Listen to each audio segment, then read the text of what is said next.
बच्चों आज हम पढ़ेंगे इफेक्टिव मास ऑफ इलेक्ट्रॉन। एक तो होता है मास ऑफ इलेक्ट्रॉन और दूसरा है इफेक्टिव मास ऑफ इलेक्ट्रॉन। क्या होता है उसके बारे में जानेंगे।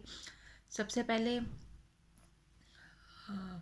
हम ऐसा मान लेते हैं, इसकी उत्पत्ति कैसे हुई ये हम पहले जान लेते हैं। फिजिकल ओरिजिन जिसे बोलते हैं। तो जब भी कोई इलेक्ट्रिक फील्ड हम फ्री इलेक्ट्रॉन है उस पर जब भी हम कोई इलेक्ट्रिक फील्ड ई को ऐसे लिखते हैं, अप्लाई कर रहे हैं, तो उसमें जो फोर्स लगेगा किस पे, इलेक्ट्रॉन पे, उसको कैसे लिखा जाएगा, F is equal to minus of E. तो जब भी कोई इलेक्ट्रिक फील्ड ई है ना, अप्लाई करते हैं हम, कोई भी फ्री इलेक्ट्रॉन में इलेक्ट्रिक फील्ड अप्लाई कर रहे हैं, तो उस पर फ्री इलेक्ट्रॉन पे जो फोर्स लगेगा वो F is equal to minus E of E, उसको बता सकते हैं। तो न्यूटन्स का सेकंड लॉ के नियम के हिसाब से जो इलेक्ट्रॉन है वो एसेलरेशन को एक्सपीरियंस करेगा। तो एसेलरेशन को एक्सपीरियंस करेगा तो Newton's second law F is equal to M A.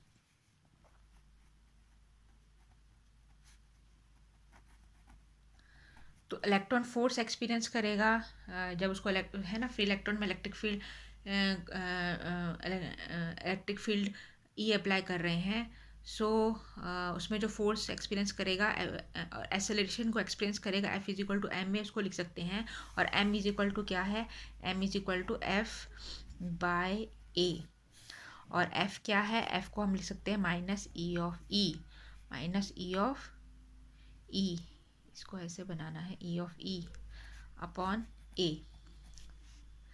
तो इसमें जो इलेक्ट्रॉन का मास है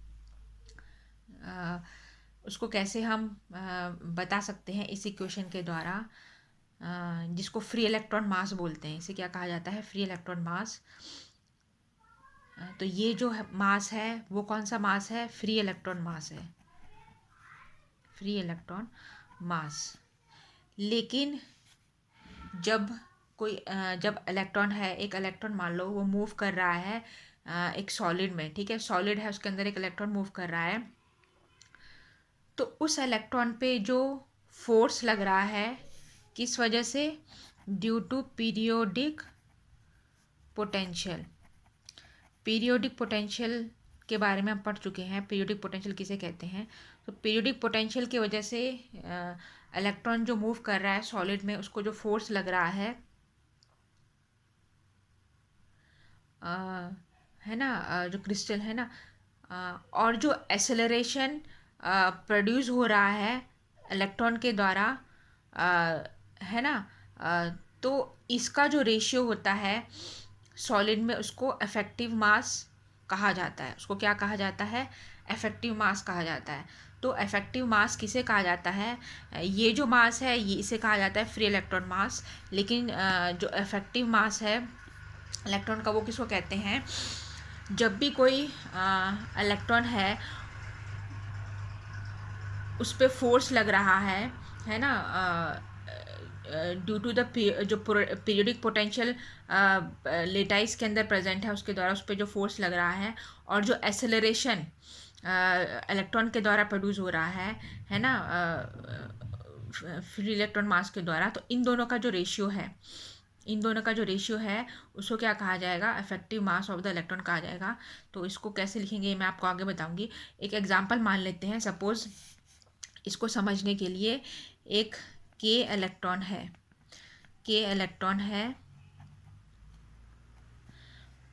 किसका, कॉपर एटम है उसका के इलेक्ट्रॉन है, और वो उसके साथ टाइटली बाउंड है ना, एकदम से मतलब फ्री नहीं है, ठीक है। जो के इलेक्ट्रॉन है वो कॉपर एटम के साथ टाइटली बाउंड है, तो वो कोई भी प्रकार का एसेलरेशन उसको नहीं लगेगा, ठीक है, क्योंकि वो टाइटली बाउंड। अगर फ्री इलेक्ट्रॉन होता तो उसको एक्सेलरेशन लगता है अगर उस पर कोई भी एक्सटर्नल फोर्स अप्लाई हम करते। जब हम एक्सटर्नल फोर्स अप्लाई कर रहे हैं के इलेक्ट्रॉन पे कॉपर एटम के जो उसके साथ टाइटली बाउंड है, तो कोई भी प्रकार का एक्सेलरेशन वो प्रोड्यूस नहीं करेगा, यानी इसका जो एक्सेलरेशन होगा वो क्या होगा, वो जीरो होगा। तो इसका जो इफेक्टिव मास है, इफेक्टिव मास जो है इसका, है ना, वो कितना होगा एम से, इसको इस तरीके से, तो एक्सेलरेशन जीरो है इसका, तो इफेक्टिव मास क्या हो जाएगा, इन्फिनिटी। इस टर्म को जीरो डिवाइड बाय जीरो करोगे तो इन्फिनिटी हो जाएगा। तो लेकिन जो मास है फ्री इलेक्ट्रॉन का, है ना, वो क्या है, एम है। फ्री इलेक्ट्रॉन का मास एम है, फ्री इलेक्ट्रॉन का मास एम है, लेकिन जो इफेक्टिव मास है वो क्या है, इन्फिनिटी है ना, वो क्या है, इन्फिनिटी है। क्योंकि जब इलेक्ट्रॉन बाउंड है कॉपर एटम के साथ, तो उस पर जब हम फोर्स अप्लाई कर रहे हैं तो उसका एक्सेलरेशन क्या है, जीरो है।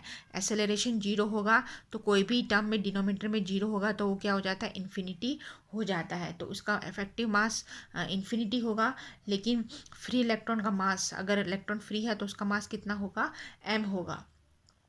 एक दूसरा हम मान लेते हैं सोडियम एटम। ये तो हमने कॉपर एटम लिया, एक सोडियम एटम के बारे में हम ले लेते हैं। सोडियम एटम में जो बाहर का जो इलेक्ट्रॉन्स होते हैं सोडियम एटम्स में, बाहर के जो है ना, जिसको वैलेंस इलेक्ट्रॉन बोलते हैं, वैलेंस इलेक्ट्रॉन बोलते हैं, वो फ्री है।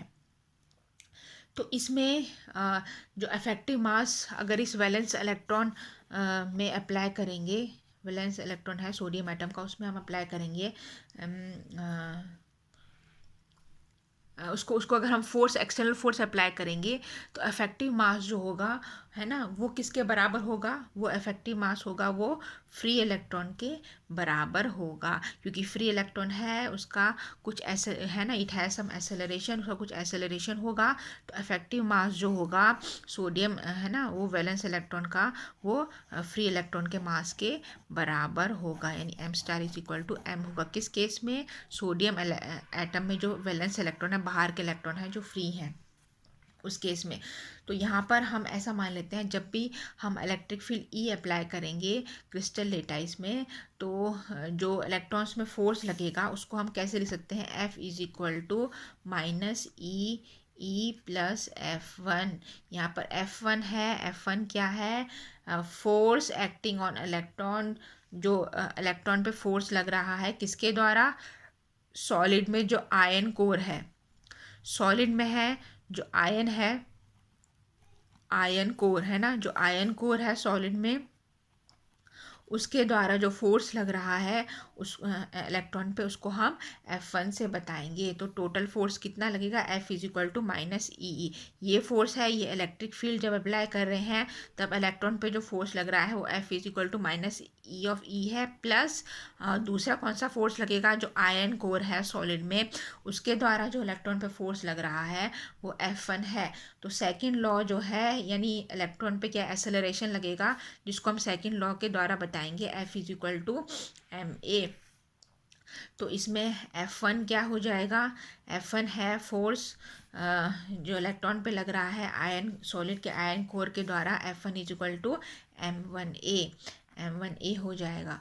तो ये इसमें, इसको इसमें रख देंगे तो ये हो जाएगा MA is equal to minus E, दोनों फोर्स की कीमत इसमें रख देंगे तो ये इस तरीके से इसको ऐसे लिख सकते हैं।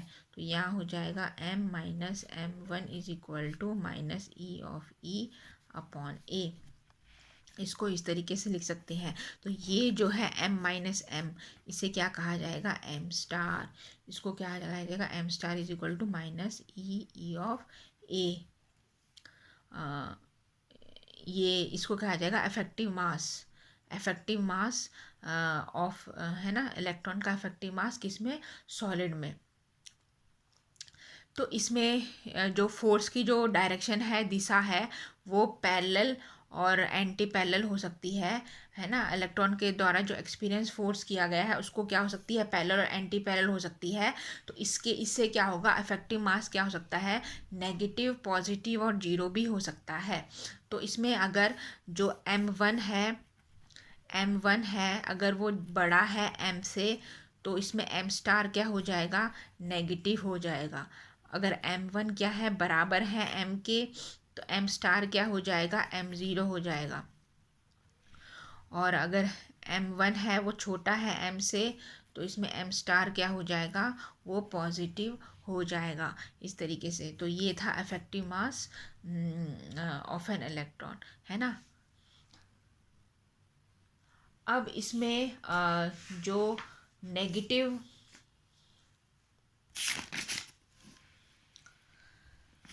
होल और इलेक्ट्रॉन, सॉलिड्स में जो इलेक्ट्रॉन है और होल है वो किस तरीके से हम उसको बता सकते हैं वो हम देखेंगे।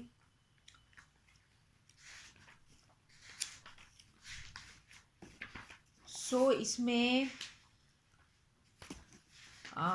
अगला टॉपिक है नेगेटिव इफेक्टिव मास और कंसेप्ट ऑफ होल। होल का क्या कंसेप्ट है और नेगेटिव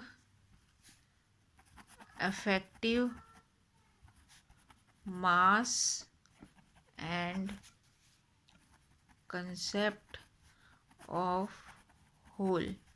होल का क्या कंसेप्ट है और नेगेटिव इफेक्टिव मास किसको कहते हैं वो हम जानेंगे।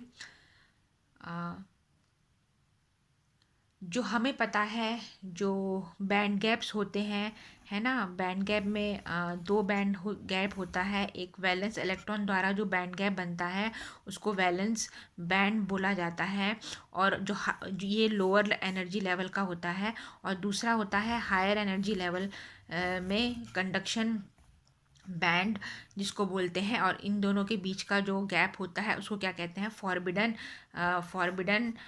कहा जाता है। फॉरबिडन एनर्जी बैंड गैप इसको कहा जाता है ना, बैंड गैप को कहा जाता है।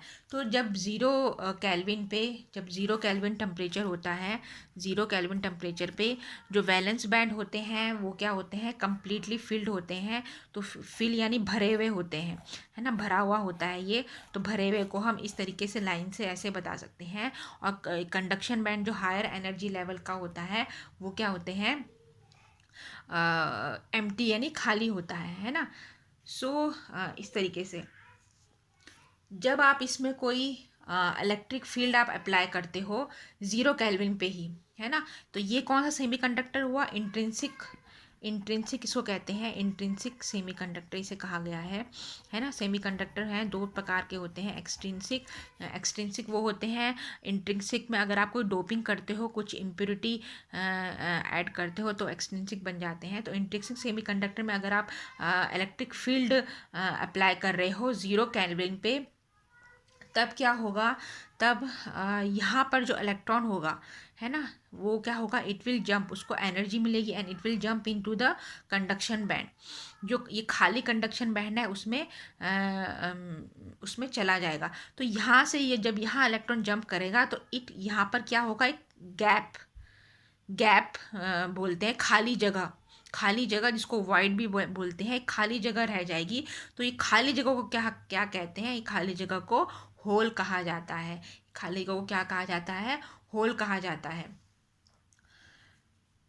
इसमें जो करंट डेंसिटी है जब आप इलेक्ट्रिक फील्ड अप्लाई कर रहे हो 0 केल्विन में, तो है ना, इलेक्ट्रॉन क्या होगा, वो जंप होगा वैलेंस बैंड से कंडक्शन बैंड में। तो एक तरीके से करंट उत्पन्न होगा, और जहाँ से वो इलेक्ट्रॉन गया है वहाँ पर खाली जगह रह जाएगी जिसको हम क्या कहते हैं, होल कहते हैं। तो इस तरीके से करंट उत्पन्न होगा। और करंट डेंसिटी जो होगी, करंट डेंसिटी को हम कैसे बताते थे, करंट डेंसिटी जो है उसको इस तरीके से जे से लिखा जाता है, J = -N0 E तो यहाँ N0 यानी 0 केल्विन पे नंबर ऑफ इलेक्ट्रॉन, है ना, नंबर ऑफ इलेक्ट्रॉन है। और V जो बार है वो इसमें है वेलोसिटी ऑफ इलेक्ट्रॉन। अच्छा, इसमें V बार है, V होता है तो खाली वेलोसिटी ऑफ इलेक्ट्रॉन है, तो इसमें V बार है क्योंकि n नंबर ऑफ इलेक्ट्रॉन है। तो V बार यानी मीन, उसका मीन ले लेंगे तो ये होगा मीन वेलोसिटी ऑफ इलेक्ट्रॉन। तो मीन वेलोसिटी ऑफ इलेक्ट्रॉन है, उसको कैसे लिख सकते हैं, V bar = 1/n0 V summation of I = suppose ith कितने इलेक्ट्रॉन है इसमें, ith इलेक्ट्रॉन है, ith इलेक्ट्रॉन है तो उनकी वेलोसिटी क्या होगी, वी आई इस तरीके से होगी। तो V I divide by V I, I जो है 1 से n बोल सकते हैं, V I divide by N zero V. तो यहाँ पर n क्या है, n है इसमें नंबर ऑफ इलेक्ट्रॉन, है ना, इन यूनिट वॉल्यूम। एक यूनिट वॉल्यूम में कितने नंबर ऑफ इलेक्ट्रॉन है, वो n0 है। तो उसे डिवाइड कर देंगे तो हमें क्या मिलेगी, मीन वेलोसिटी मिलेगी। और यहाँ v जो है, v क्या है, वॉल्यूम ऑफ द सब्सटेंस। ये इसको बड़ा लिखना है, कैपिटल V है इसमें, वॉल्यूम ऑफ द सब्सटेंस है। तो करंट डेंसिटी है ड्यू टू टोटली फील्ड, तो टोटली फील्ड बैंड है ना के द्वारा जो करंट डेंसिटी है उसको कैसे लिख सकते हैं, माइनस E/V। तो ये V बार की जो वैल्यू है वो यहाँ रख देंगे, तो ये हो जाएगा minus E/V summation I is equal to 1 to n V of I is equal to 0। ये है, ये वाला जो J है वो है current density due to totally filled band, totally filled band. और ये तो था ज़ीरो है ना, केल्विन में अगर हम करंट देते हैं, सॉरी इलेक्ट्रिक फील्ड देते हैं तो इस तरीके से करंट डेंसिटी को बता सकते हैं। लेकिन जो दूसरा टेम्परेचर है 0 केल्विन के अलावा, है ना, इसको दूसरी तरीके से हम समझ सकते हैं। सपोज़ एक 1 डायमेंशन लेटाइस हम ले लेते हैं सॉलिड का, जिसमें जो बैंड्स हैं इस तरीके से ही सेपरेट हैं एक दूसरे से, है ना, वैलेंस इलेक्ट्रॉन्स के द्वारा जो बैंड बनाया जाता है, लोअर एनर्जी होती है जिनकी, है ना, क्योंकि वो लूजली बाउंड होते हैं न्यूक्लियस से, तो उनको वैलेंस बैंड बोलते हैं। और कंडक्शन बैंड है, ये हाई एनर्जी लेवल्स के होते हैं और ये पूरे खाली होते हैं अनटिल और अनलेस, जब तक इसमें सॉलिड में कोई भी या एक्सटर्नल फील्ड है ना नहीं अप्लाई करते। तो इस प्रकार के जो बैंड्स हैं सेमीकंडक्टर्स, उनको इंट्रिंसिक सेमीकंडक्टर्स कहा जाता है। ये मतलब सॉरी, इंट्रिंसिक सेमीकंडक्टर में इस तरीके का देखने को हमें मिलता है। तो एक कंसीडर हम करते हैं 1 डायमेंशन लेटाइस को हम कंसीडर करते हैं सॉलिड के, जिसमें जो बैंड्स हैं, बैंड्स कौन कौन से, वैलेंस बैंड और कंडक्शन बैंड है, एक दूसरे से अलग अलग हैं। तो इसमें अगर जेथ इलेक्ट्रॉन है वैलेंस बैंड में, वो कंडक्शन बैंड में जाता है आफ्टर इसको क्रॉस करके, जो फॉरबिडन गैप है उसको क्रॉस करके जो जेथ इलेक्ट्रॉन है वो कंडक्शन बैंड में जा रहा है। तो इस वजह से क्या होगा, वैलेंस बैंड में एक इलेक्ट्रॉन कम हो जाएगा, वैलेंस बैंड में क्या हो जाएगा, एक इलेक्ट्रॉन कम हो जाएगा, और क्यों है ना, और कंडक्शन बैंड में एक इलेक्ट्रॉन बढ़ जाएगा। और यहाँ पर क्या हो जाएगा, एक खाली जगह हो जाएगी जिसको हम इलेक्ट्रॉन, मतलब अब जो वैलेंस बैंड है वो पूरा फिल नहीं है, उसमें क्या हो गया, अब गैप हो गया, यहाँ पर खाली जगह हो गई। मतलब जो वैलेंस बैंड है पहले क्या था, पूरा फिल था, लेकिन अब पूरा भरा हुआ नहीं है, उसमें खाली जगह हो गई, क्योंकि जो इलेक्ट्रॉन था वो यहाँ से यहाँ जंप कर गया, है ना, फॉरबिडन गैप को क्रॉस करके। तो इस केस में करंट डेंसिटी है वो इस तरीके से, J is equal to minus E/V। तो इसमें क्या हम इसको क्या लिख सकते हैं, J is equal to minus E/V summation of I is not equal to J, I is not equal to J, क्योंकि वैलेंस बैंड अब क्या है, पूरा कम्प्लीटली फिल नहीं है। तो यहाँ पर हमने ऐसा एज्यूम किया है, Jth इलेक्ट्रॉन है, कितने इलेक्ट्रॉन हैं, Jth इलेक्ट्रॉन है। और जैसे ही इसमें जो Jth इलेक्ट्रॉन है वो यहाँ से वैलेंस बैंड से कंडक्शन बैंड में जाता है, तो अब वैलेंस बैंड है वो पूरा फिल नहीं है, तो यानी है ना, सो उसको इस तरीके से I is not equal to क्या है, J है। तो करंट डेंसिटी को इस तरीके से लिखा जा सकता है। तो इसको फर्दर रीराइट करेंगे तो ये हो जाएगा current density J is equal to minus E/V minus of Vj plus Vj, मतलब जो Vjth इलेक्ट्रॉन था, है ना, उसको माइनस और प्लस कर दिया है, माइनस प्लस कर दिया है इसके साथ। सो ये हो जाएगा plus summation I is not equal to J V of I।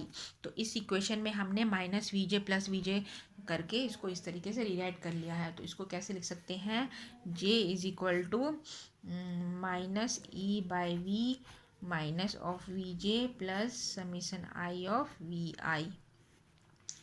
इसको इस तरीके से लिखा जा सकता है, Vi plus summation I is not equal to J Vj को इस तरीके से लिखेंगे, क्योंकि जो टोटली फील्ड बैंड होते हैं उसमें जो वी ऑफ आई हो जाता है वो क्या हो जाता है, जीरो हो जाता है।